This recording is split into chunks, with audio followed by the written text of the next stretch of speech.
USCHO.com. This is the USCHO Spotlight, a weekly podcast from U.S. College Hockey Online at USCHO.com, featuring conversations with college hockey coaches and players and journalists who cover the sport. Welcome to USCHO Spotlight. I'm Ed Trefzger alongside Jim Connelly. College hockey's newest program is Arizona State. Now in their fourth season, they are ranked for the first time number 18 in this week's USCHO.com poll and a 9-3 record. And we are joined right now by the head coach of Arizona State. That's Greg Powers. Greg, I don't think I'm overstating this by saying a nationally ranked team in their fourth year of a program is a pretty good accomplishment. We're certainly proud of our guys. We were off to a tremendous start. We knew we would take a step this year. We didn't know how big of a step. And still a lot to be played, a lot of hockey left, obviously, but we got a great group of players, and right now they're all bought into what we're trying to do. I look at some of these players and the seasons they've had from the gate. The one guy that obviously has stood out, he's gotten attention from John Butchergross at ESPN a couple of times on social media and in many of the national spotlights. But Johnny Walker, at this point, 12 games, 11 goals, always seems to be in the middle of big plays when they happen. A pretty good find of a player, but obviously a great talent once he's on the ice. He is. He's a special player. Johnny, he's a great story because he's a local kid. He grew up playing his youth hockey here in Phoenix. And when we announced we went to Division I, he was aggressive and making it abundantly clear how badly he wanted to be a Sun Devil and help build his hometown program. And essentially, he's gone on public record stating he essentially begged to come here. And he didn't have to beg too hard because we knew he was good. But we love that. We love that local kids like him and Demetrius Kumanzis, who's a 4th round pick from Calgary, could have gone a lot of places, and they chose to come here. And the season that Johnny's putting together, it's pretty impressive. And guys, he could have a lot more. I mean, he just finds a way every game to be effective and score. He hit a couple posts on Saturday night, and he didn't get a goal this weekend. I know he's a little rattled by that, but he's off to a great start, and so is our team. The other side of things, goaltender Joey Decord, he has carried the water all season, played every minute in net for you. I know he's an Eastern guy. How do you go about finding a goaltender like that who his family has some pretty good roots out here in New England? And, obviously there were probably 11 programs in Hockey East that probably would have been just as excited to get him. Yeah, he was an interesting get for us at the time that we got him. He actually committed to our school before we ever played a Division I game, which was pretty cool. I mean, to come from the level we were at before we ever played at the Division I level, to have a kid that was committed to us drafted was a great moment early on in our tenure. And he's just slowly gotten so much better over the course of the last 2.5 years. And this year he came in with a leadership mindset, and just, hit his stride right away. And he's always had the talent. He's always had the fundamentals. And obviously, like you said, received some incredible coaching his entire life from his father, Brian. And I think that family and Joey just saw an opportunity to be a part of something special and build a program from scratch and have the opportunity to be the goalie that put Arizona State on the map. And right now he's that guy. He's doing that. Greg, as you've put together a team and recruited, you've drawn a lot of players from not only around that Western U.S., but also Western Canada, not necessarily residents of that area, but also players who've played in that league. What do you see as the strength of hockey in those areas that may have been untapped up to this point?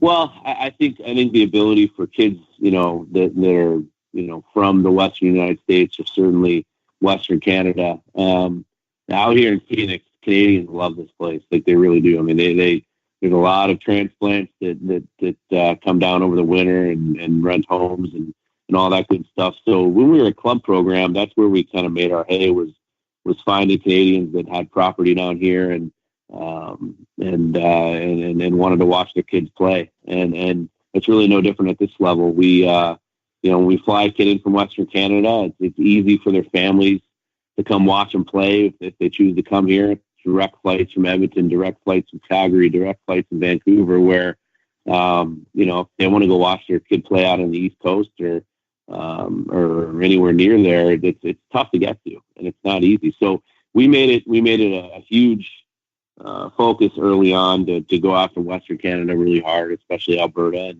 and some of our very best players right now, and Britson Paschnak, Tyler Bush, Dylan Holman, Jared Gorley. Like we have some really good players from up there. So I think we kind of found a sweet spot, and certainly it's something that we're going to continue to focus on.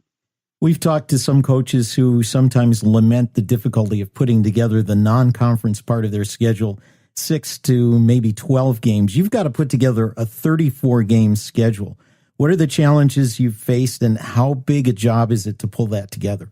It's tough. It's really tough, and we have a very difficult schedule. You're kind of at the liberty of flexibility, the flexibility that other programs have. And to give you an example, the stretch we have coming up, 6 straight road games, and we just couldn't do it any other way. And there's some instances where we have holes in our schedule where you just have to take the games no matter where they are, and if they're back to back on the road, then you got to make the most of it. It's gotten better. This year has certainly been by far the easiest for us from a home and away standpoint. 8 of our first 12 games have been at home, and our guys are doing a great job protecting our home ice. And we played so much on the road. At this point, it really doesn't faze us. I think we're 3-1 on the road so far this year. And but it's hard. It's hard. Credit to everybody in college hockey. 59 other teams. We've played a lot of college hockey. A lot of the teams over the course of the last 3 years, and there's not many that we haven't at least had serious discussions and attempting to schedule. So they have welcomed us with open arms, and to have big name programs like Ohio State and Michigan State and Omaha and Boston College comes out this year, Colorado College, BU, UMass Lowell, Quinnipiac all came out last year. For them to be willing to come all the way out here and play us in a which, let's be honest, a subpar facility until we get our arena, it speaks volumes to I think, the passion and the importance that the body of college hockey sees in our program for the growth of the game, because that's what we want. We want to be able to grow it, and we want to, in a decade, have a bunch of Arizona States out here on the West Coast, and hopefully one day Pac-12 hockey.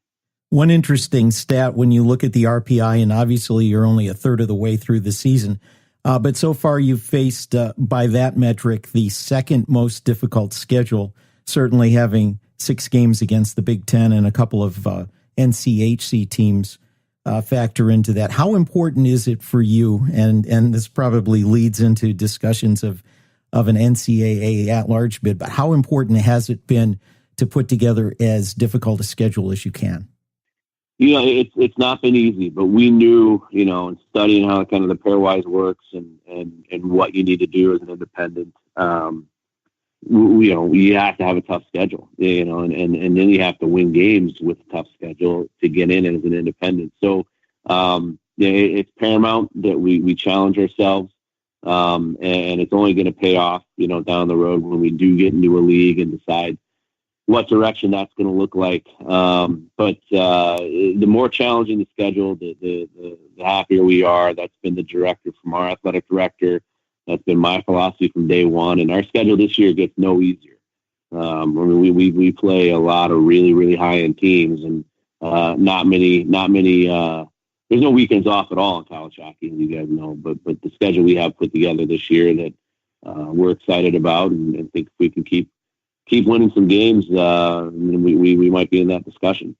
This is the USCHO Spotlight, a weekly podcast from US College Hockey Online. We're talking with Arizona State head coach Greg Power. And Greg, You mentioned the building you're in right now, the Oceanside Ice Arena. I know you have the option when big teams come to town, like you will with Boston College one night, of heading over to the NHL barn. But neither of those have been the right suit for Arizona State. You will get an arena. We've heard about the funding. We've heard about the approval. Kind of silent since then. What is the kind of timeline that we're thinking of here? And is that even something that's known right now? Yeah, I mean, the plan is for shovels to go in early spring 2019 and being in that building still at some point in that 2020 season. That's what they're shooting for. What people don't realize, and I think there's miscommunication, I guess. Some people think we're going to put ice in the basketball arena. Some people think it's going to renovate the bat. It's not what it is. So it's a $160 million project in full. Half of that is the renovation of Wells Fargo Arena just for men's basketball, women's basketball, volleyball, and then the hockey arena is going in adjacent to that, which is also an $80 million project, but they're combining the two as one. So it's not just the hockey arena that's being built with a practice sheet. It's also a big portion of that project is making things right and penciling things out from the basketball side of things. And so it's bigger than just hockey. Ray Anderson's done an unbelievable job upgrading facilities across the board. They just finished a $300 million renovation to Sun Devil Stadium. So, we just kind of had to wait and wait our turn in line, so to speak, and we're almost there. And we're getting through it. Humble beginnings, as they say, right? Now, I definitely humble beginnings for certain. I was in Oceanside last year when you played Boston University, and I look at that building, and it's obviously not ideal, and it's not going to generate a lot of revenue with the lack of tickets you can sell. But that building does give you a bit of a home ice advantage, more so than a lot of buildings I've been to in college hockey. It does. It does. We're tough to beat there, and we practice there every day. It's got a low ceiling, and the crowd's right on top of you. Obviously, it's a little bit loud, and it's right on top. It's kind of got a really good rowdy high school crowd feel to it, so to speak. So it's a different approach for a lot of college hockey teams to come in. But we treat the opponents well. The room that they get dressed in is a lot nicer than really any room we go to on the road. The coaches have their own room, which is, the majority of college hockey arenas, you don't have that. And they get to go enjoy the sunshine and palm trees. So nobody's complaining too much. But it's what we say here all the time. And our guys have taken on the approach where they embrace it. I'm not going to say you can probably put two and two together, but it's a crap hole, but it's our crap hole, and we're gonna embrace it, and we're gonna relish in it until we get this new arena. And luckily for our guys, there's 24 hours in a day, and 22 of those 24 hours going to get spent in the sunshine. So it's not all that bad. Well, and that's you say that coaches don't mind coming down there. I would probably put the caveat unless they leave with 2 losses. Anyways, yeah. You mentioned that you'd love to see a Pac-12 hockey conference, and obviously that takes a ton of investment, a ton of money, but it takes a step usually from the club level to that NCAA level, something you successfully did.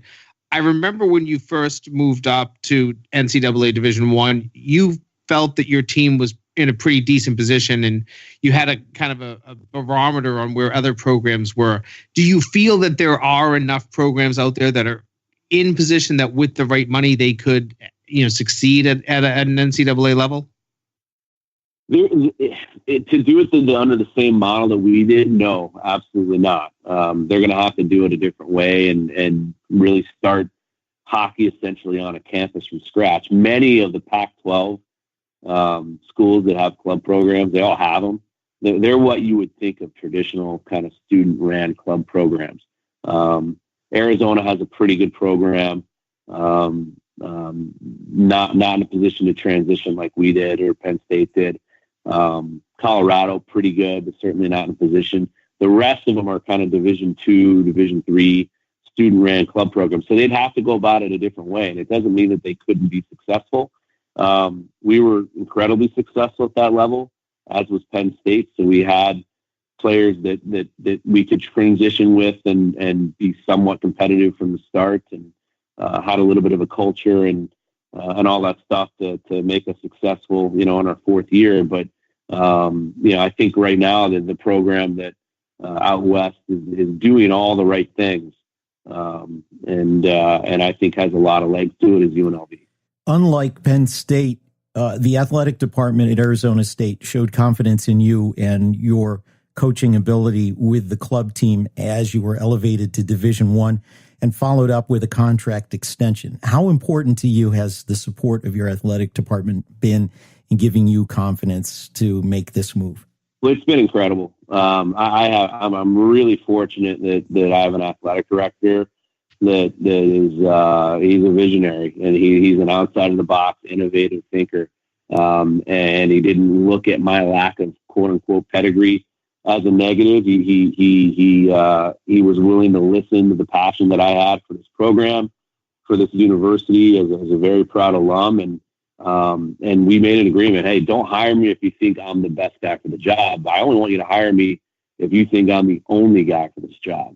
And he did. And we have a great relationship, and he believes in our vision, and certainly that vision's starting to come to fruition. We still have a ways to go, obviously, but I'm very fortunate to work for a guy that was willing to look past that quote unquote lack of pedigree, and there's not a day that goes by where I take that for granted. So very fortunate and thankful to Ray and all the entire ASU administration for that. A Pac-12 conference could be a few years down the road, if not more than a decade. What about in the interim? Are you looking to see some realignment, some juggling in college hockey that gives Arizona State a position in a conference? Well, I mean, I certainly would like to see a realignment. I don't think a lot of it makes a lot of sense. There's a lot of schools out west that have programs. There's the Alaskas, you have the schools in Colorado. There's Huntsville's, you have Bemidji and Minnesota State and all the schools in Minnesota. So I think you could easily make a Western Conference and have it make much more geographical sense than the way it lays out now. And who knows, maybe the more success that we have as a program, the more realistic an idea like that could become. But that's just conjecture at this point, by me. But certainly something like we would like to see come to fruition. We're talking with Greg Powers from Arizona State, and this weekend you will begin what is, as you mentioned earlier, a pretty good road trip. 2 games at Harvard, 2 games at Omaha, and 2 games at Princeton over the next 3 weeks or 4 weeks, I guess that is. Harvard first. So what are your thoughts on what you face this weekend? This is a team 2 years removed from the Frozen Four. They seem to have a pretty dynamic player there in Adam Fox, but maybe haven't gotten a lot of the recognition yet this year. Yeah, I mean, they're obviously just 5 games in and getting rolling, so they're not too deep into the season with the late starts that the Ivies have. But great team. We watched a ton on film already. Power plays at 40%. So if we don't stay out of the box, it's not going to be pretty. Adam Fox is a special player. We saw him his freshman year and could tell how special he was then, and he's only better now. So when he's back there, quarterback in a power play, it's something that I don't want to see a lot this weekend at all. And if we see too much of it, we're not going to have any success. So obviously, Teddy Donato is an unbelievable coach, and what he's done with that program speaks for itself. So we're excited to go back out to Boston and play in a venue that we haven't played at yet. And the one thing I'll leave you with, Greg, it's a few weeks down the road, but December 28th and 29th, the Desert Hockey Classic. You were able to put together one heck of a field for this tournament. Minnesota State, Minnesota Duluth, those are 2 teams in the top 3 of the country right now. You throw in Clarkson, which has been a perennial team in the ECAC the last 2-3 years. This is a good field for a good tournament out there. Yeah, boy, are we excited about that. I mean, the field, 3 top 10 teams from a year ago, and right now 2 of the current top 3 teams in the country in Duluth and Minnesota State. So I think it's during a great time of year in the Valley here. We got a Friday, Saturday night set. Both nights games are going to be nationally televised on the Pac-12 network. So to be able to expose, this area of the country to literally college hockey at the very best level with 3 incredible programs is going to be awesome. And then to have it on TV out west as well is going to be equally as awesome. So we can't wait for that event. We think it's going to do very well, and hopefully we can continue to win some games, and think we can get some big crowds out there and expose everybody to some great hockey. Well, these are exciting times for hockey in the desert, and Arizona State is the lifeblood of it. Now, Greg, we wish you the best of luck. Really appreciate your time joining us this week on USCHO Spotlight. It's always a pleasure. Thanks, guys.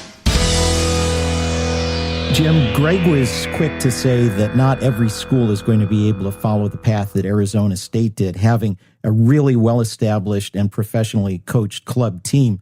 But certainly their quick success has got to be tantalizing for other schools considering a move. Yeah, and I was interested to hear him say that UNLV, a program that I went out and talked to them earlier this year and wrote about them, really should be one of the next programs to go. And, they even said it was a few years away, but I think that when a team can watch what's happening at this level here with Arizona State moving from the top of Division I club into a competitive NCAA program so quickly, I think that has to make administrations step up and at least take some notice. I think when you have that type of success quickly, it's going to at least it'll wet the whistle. It'll put the taste in the mouth of some athletic directors. That's what you need to expand the sport. Still 22 games left for the Sun Devils to play, Jim, but they are on a pace to be an at-large team in the NCAAs, and we certainly wish them luck down the way. For Jim Connelly, I'm Ed Trefzger, and we'll catch you next time on USCHO Spotlight. This has been the USCHO Spotlight, a production of U.S. College Hockey Online. Visit uscho.com/podcasts to listen or subscribe.